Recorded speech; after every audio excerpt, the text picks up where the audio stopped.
จาดออกแล้วแห้งน้อยคักเนาะบ้านนี้พี่น้องโอ้ยได้ดิภาพ ร่วม เพิ่ม กันแล้วพี่น้องเลยไปเจอมาได้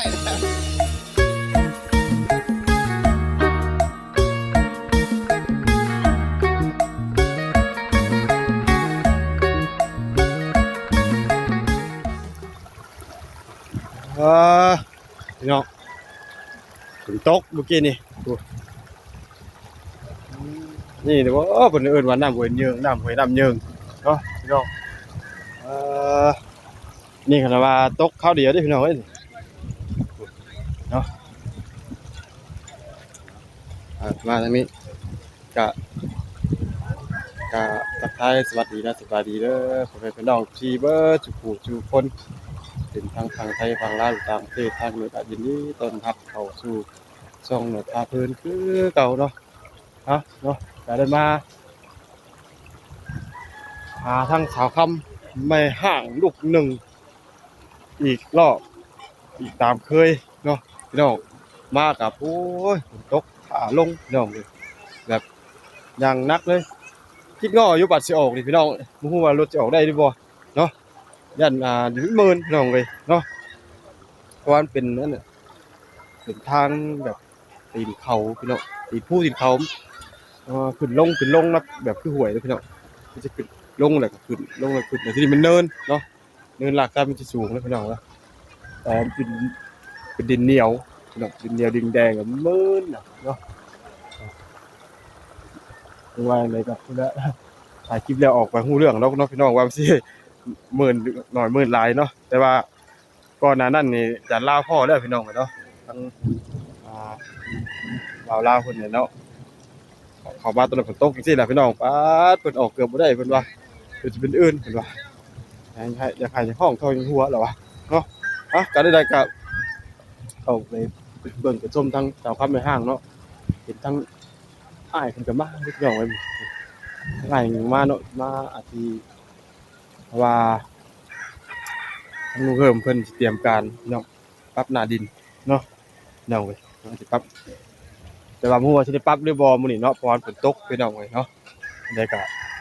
เบิ่งขาส้มนํกันอีกเทื่อเนาะพี่น้องเนาะพามา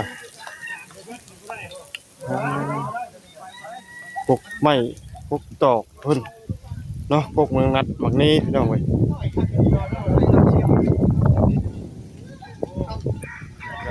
เนาะ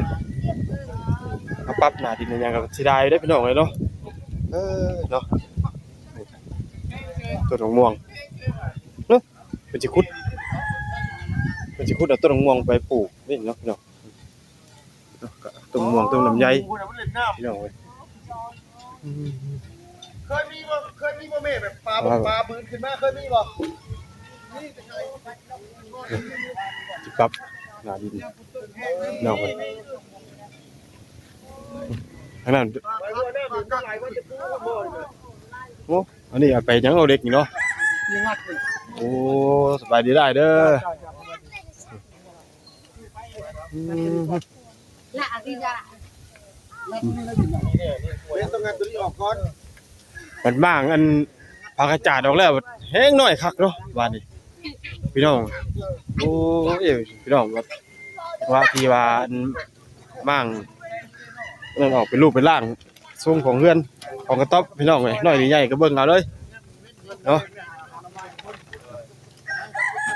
น้อยหรือใหญ่ก็เบิ่งเลยพี่น้องเว้ยภาพ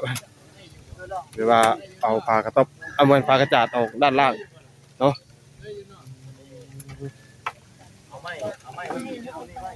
เนาะจักน้อยครับก็ดีเนาะก็แสดงความดีใจเพิ่นนั่นแหละเนาะบัดนี้ว่าก็เริ่มมีเริ่มทยอยเข้ามาเนาะพี่น้องเนาะน้อยก็เดี๋ยวก็ได้เปลี่ยนแปลงพี่น้องเว้ย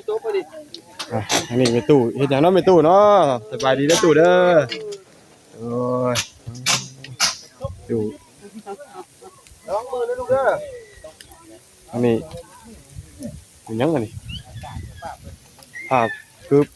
ปวดเปียกบ่ได้บ่นี่โอ้เนาะ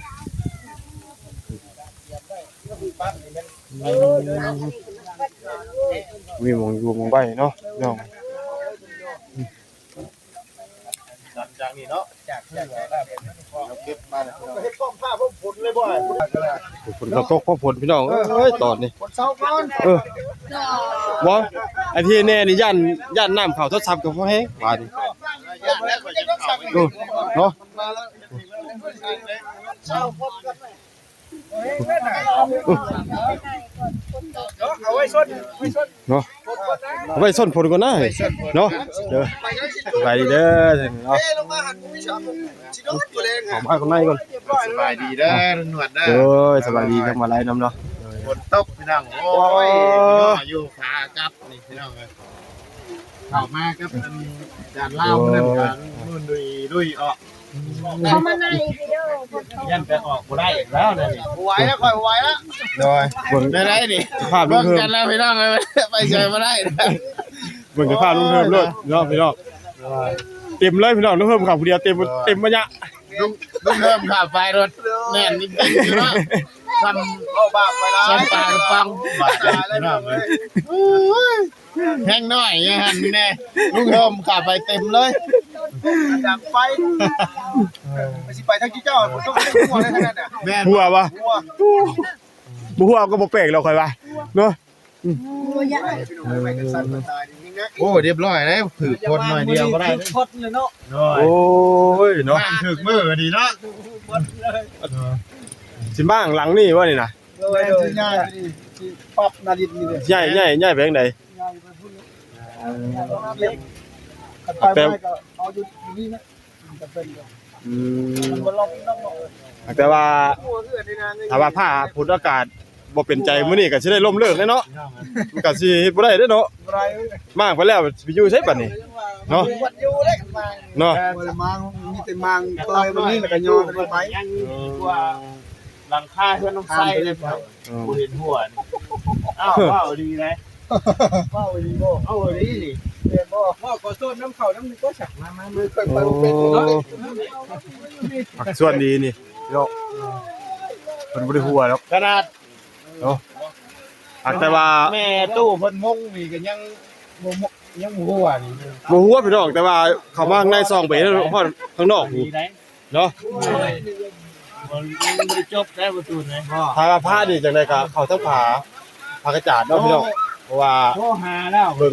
เจ้าโทรหาเพิ่นแล้วเพิ่นมาดีนั่นก่อนน่ะสมัยเด้อ ตก เพิ่นว่าสิถามไอ้โมกวันเพิ่น ก็ให้ฝ้ายคนนั้น ทราบถึงน้ำเข้าบ่ ตกก่อนเป็นคอยโยกคอยย้ายออกสูบนี่ก็ได้ต้องงัดตัวนี้ออกก่อนแล้วจะค่อย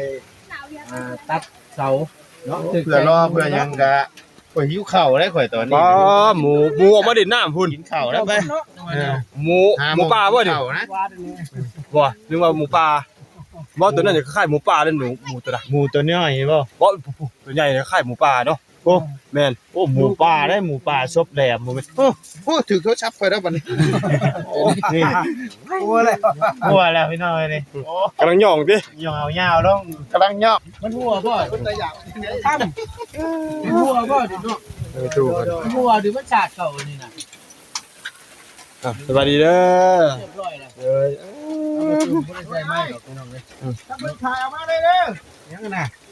นี่ จอยดอกพ่อ ฝนตกพี่น้อง มังมือนี่ ยัง มากินข้าวกินข้าว หัวดอกมั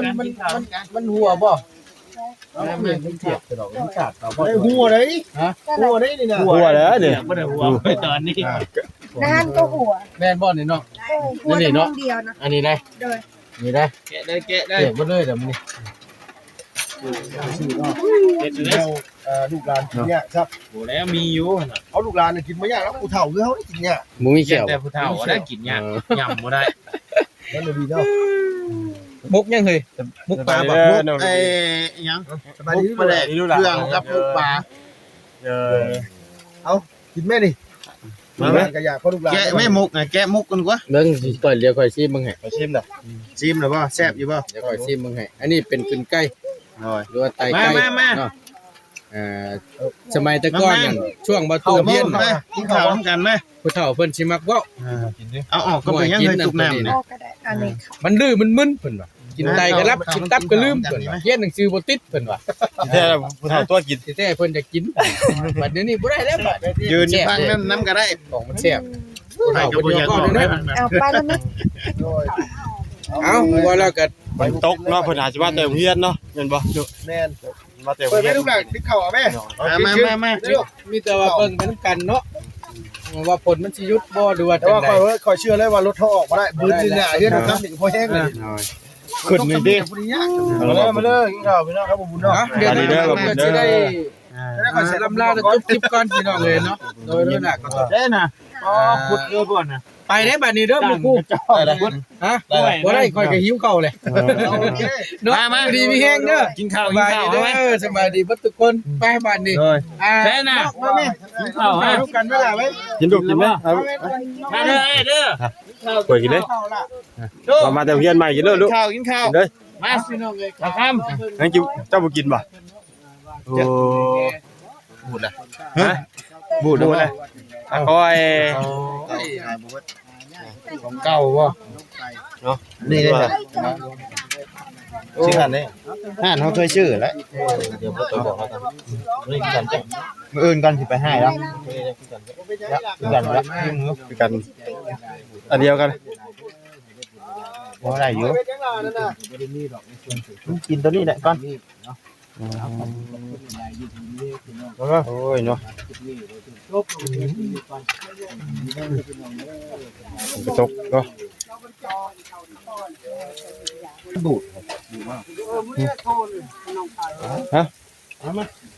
ัวเขาพากันย่อนี่แหละครับให้เพิ่นมาเฮ็ดเลยเนาะแม่นฝนตกสิเพิ่นก็มาบ่จังหวะนี้มาเป็นยังมา จกสิครับ แต่เก่าเราเจ้าคือสิญาติรถถอดเป็นรถ รถเพิ่นได้นั้นได้อยู่แต่คนผู้อยู่นี่ตินี่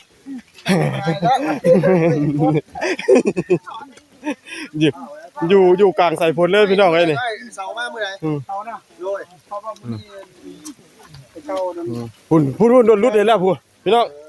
รถเราก็เพไปส่งเจ้าบ่ได้เลยเอารถไม้รถเพ นี่ ยากเลยไม้หั่นจะฮู้ รถรุดเลยพี่น้องเอ้ยรถครูปุตตา ห้ามมันมา คู่บ่ตา ทางนี้ส่วนคนดูพี่น้องตอนนี้อยู่กลางสายฝนเนาะพี่น้องลำบากแน่นิดนึงมื้อนี้ฝนตกแห้งขนาดเลยเนาะก็เนาะก็รับคลิปนี้ตำรวจก็ได้ลำลาพี่ลาน้องเลยเนาะก็ว่าฝนมันตกแห้งพี่น้องไปเนาะโทรศัพท์ตำรวจเปียกหมดตอนนี้เนาะอากาศลาพี่ลาน้องเลยเนาะเด้อสบายดีล่ะเด้อเด้อเนาะผมทำไม่ตู้เนาะครับคลิปนี้ก็ตำรวจสิขอลำลาเนาะไม่เจอให้คนพี่น้องที่อยู่ดีมีแห้งสุขภาพร่างกายร่ำเรืองทองเฮงปังๆเบิดสุขุทุกคนเนาะเบิ่งคลิปจบแล้วก็ฝากให้กดไลค์กดแชร์เพื่อเป็นกำลังใจให้กับทางตำรวจเนาะเพื่อตำรวจก็จะได้มีกำลังใจถ่ายคลิปลงคลิปใหม่ๆให้ทางพ่อแม่พี่น้องที่ได้เบิ่งกันชมกันไปเรื่อยเนาะสำหรับคลิปนี้ก็ไปแล้วพี่น้องว่าฝนตกแห้งๆตอนนี้เบิ่งเด้อพี่น้องอยู่แบบนี้เลยเนาะนะดี